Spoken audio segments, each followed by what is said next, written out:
જય સ્વામિનારાયણ। શ્રીજી મહારાજને કીર્તન ભક્તિ પ્રિય છે। તેમણે પોતાના સંતોને રોજ પદ રચના કરવાના નિયમ આપેલ, તેથી જ હજારો કીર્તનની રચના થઈ, જે આજે આપણી પાસે ઉપલબ્ધ છે। તેમાં અમુક કીર્તનો સાથે ખાસ ઘટનાઓ સંકળાયેલ છે, તેવા કીર્તનોના ઇતિહાસની શ્રેણી ચાલુ કરેલ છે। ભક્તો, કીર્તન ઇતિહાસના પ્રથમ ભાગમાં સંપ્રદાયમાં ગવાતું કર્ણપ્રિય કીર્તન સોનેરી મોડિયું સુંદર સોનેરી મોડિયું ધર્મકુંવરનું, આ કીર્તનની રચના કેવી રીતે થઈ તે અંગેની માહિતી મેળવીશું।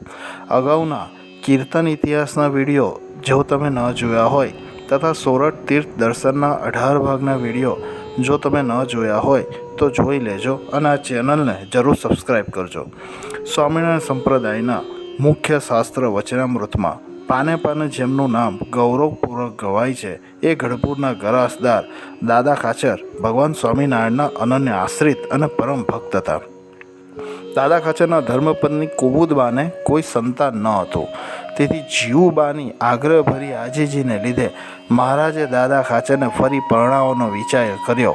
શ્રીહરિએ પહેલાં દાદા ખાચરની સંમતિ મેળવી, ત્યારબાદ ભટવદરના દરબાર નાગપાલ વરુની દીકરી જસુબા સાથે તેમનું સગપણ કર્યું। ઘણી આનાકાની પછી દાદા ખાચરે આ લગ્ન માટે મહારાજને એક શરતે મંજૂરી આપી કે જો આપ તથા સંતો જાનમાં પધારો, મારો રથ સ્વયં આપ ચલાવો તો હું લગ્ન કરવા જઈશ। વિક્રમ સંવત 1881ના વસંત પંચમીના મહોત્સવ ગઢપુરમાં ધામધૂમથી ઉજવી શ્રીજી મહારાજે ત્યાં આવેલા સર્વે હરિભક્તોને દાદા ખાચરની જાનમાં લઈ અને મહાસુદી આઠમને દિવસે ભટવદર જવા તૈયાર થયા।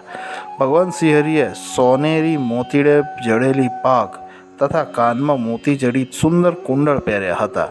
દાદા ખાચરને શણગારેલા રથમાં બેસાડી રથ હાંકવા સ્વયં વિરાજમાન થયા।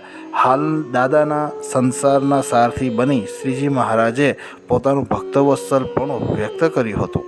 જાન કેરાળા ગામની સીમમાં પહોંચી અને અહીંયા જ આ કીર્તનની એક ઘટના સંકળાયેલી છે।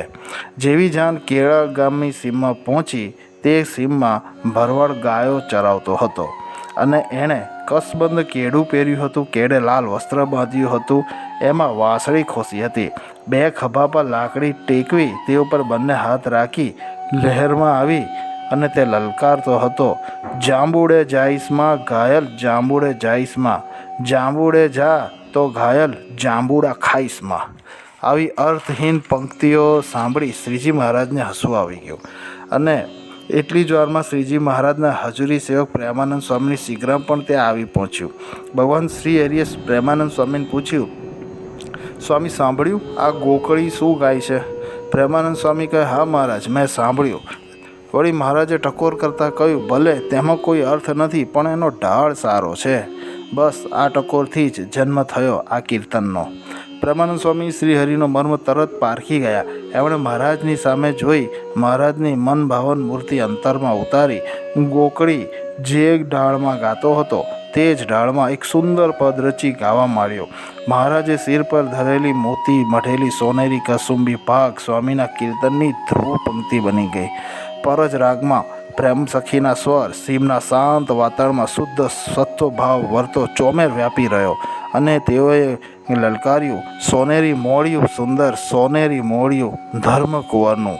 ભગવાન શ્રીહરિ આ સાંભળી પ્રેમાનંદ સ્વામીની અદ્ભુત કાવ્ય શક્તિ તથા વિષાદ સંગીત કૌશલ્ય માટે અતિ પ્રસન્ન થયા અને પોતાની જે સોનેરી કસુંબલ પાઘ જે સ્વામીના કીર્તન પદની વિષય વસ્તુ બની એ પાઘ મહારાજે આપી પોતાની પ્રસન્નતાના પ્રતીક રૂપે પ્રસાદી રૂપે ભેટ આપી।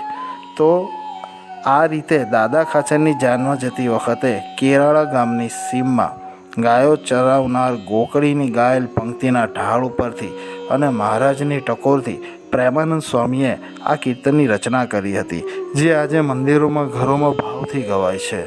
ભક્તો, વિડીયો લાઈક શેર કરી ચેનલ સબસ્ક્રાઈબ કરજો। સૌને જય સ્વામિનારાયણ।